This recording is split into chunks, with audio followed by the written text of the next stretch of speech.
देखो मेरे भाइयों, देश विदेश का कलह और घर का कलह ये सुलझाते सुलझाते इंसान की नसें फट जाएगी। अब ये देखिए, वार तो अच्छी चीजें नहीं होता, युद्ध चल रहा है विश्व में, लेकिन मेरे को दिक्कत इस युद्ध से ज्यादा दिक्कत इस पाकिस्तान का है। देखो, पाकिस्तान ऐसा देश है जो ऐसा है नहीं कि किसी को ठगे नहीं। कुछ दिन पहले सऊदी अरबिया के साथ इसने संधि किया था कि तुम पर कोई अटैक करेगा तो मैं मारूंगा और मेरे ऊपर कोई अटैक करेगा तो तुम मारना। पाकिस्तान का तो क्या है चक्कर, उधर ईरान बम बरसा रहा है सऊदी अरबिया में, लेकिन पाकिस्तान अभी देख रहा है, कह रहा है कि अभी हम देखेंगे। तो दुनिया में सबको ठगा है पाकिस्तानियों ने, उसमें कोई नई बात नहीं। लेकिन मेरे को समस्या इस युद्ध से, युद्ध तो हो जाए कोई दिक्कत नहीं है, लेकिन युद्ध का कारण गलत मुझे लगता है ना, तो मुझे बड़ा अफसोस जाहिर होता है। जैसे एग्जाम्पल के तौर पे अब ट्रंप जो है वो पूरा विश्व के चौधरी बन के घूम रहे हैं। हमको ये नहीं समझ में आता कि हम लोग करते रहते हैं कि पवन ऊर्जा, सौर ऊर्जा, ये ऊर्जा ही ऊर्जा, मतलब रिन्यूएबल एनर्जी की बात करते रहते हैं, लेकिन ये भी बंदा ये तेल के चक्कर में पड़ा है।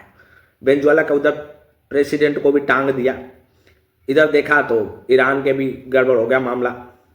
मतलब तेल को जो है ना मसला, अब तो आगे सुनने में आए क्यूबा व्यूबा को भी पकड़ने वाला है। तो ये चौधरी आदमी है भाई, इसे तो डर के ही रहो, इसमें तो भलाई नहीं है। मतलब मेरे को हंसी नहीं आ रही है, लेकिन मैं करूँ तो क्या करूँ। मतलब दुनिया कहाँ से कहाँ चली गई, दुनिया एआई के जमाना में है।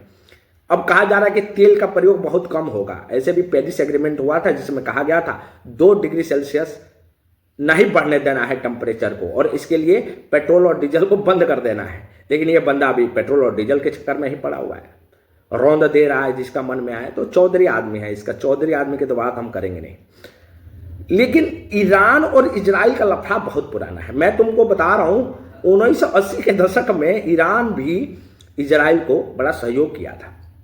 शाह वहां के जो हुआ करते थे राजा, तो उन्होंने इजराइल को मान्यता भी प्रदान किया था। अब अचानक ऐसा क्या हो गया कि इजराइल और ईरान का भी लफड़ा चल रहा है।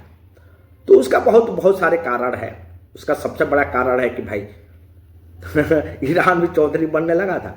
अब भाई हमको ये नहीं समझ में आ रहा, बनना तो सबको है चौधरी, सब चौधरी बनना चाहते हैं। मतलब मिला जुला के कहानी यही है, सबको चौधरी बनना है।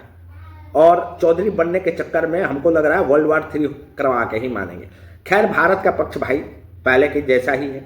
हम अफसोस जाहिर करते हैं इस युद्ध का, हमको कोई लेना देना नहीं कौन किससे लड़ाई कर रहा है। बस प्रॉब्लम हमारा पाकिस्तान है, और पाकिस्तान को हम चाहते हैं कि इसमें भी आ जाए भाई। ईरान भी थोड़ा देख ले, क्योंकि उसका जो पैक्ट है, जो एग्रीमेंट हुआ है सऊदी अरबिया के साथ कि भैया अब तो लड़ाई छिड़ गई है, अब तो भाई लड़ना चाहिए पाकिस्तान को। लेकिन पाकिस्तान अभी लड़ाई के मूड में नहीं लग रहा है।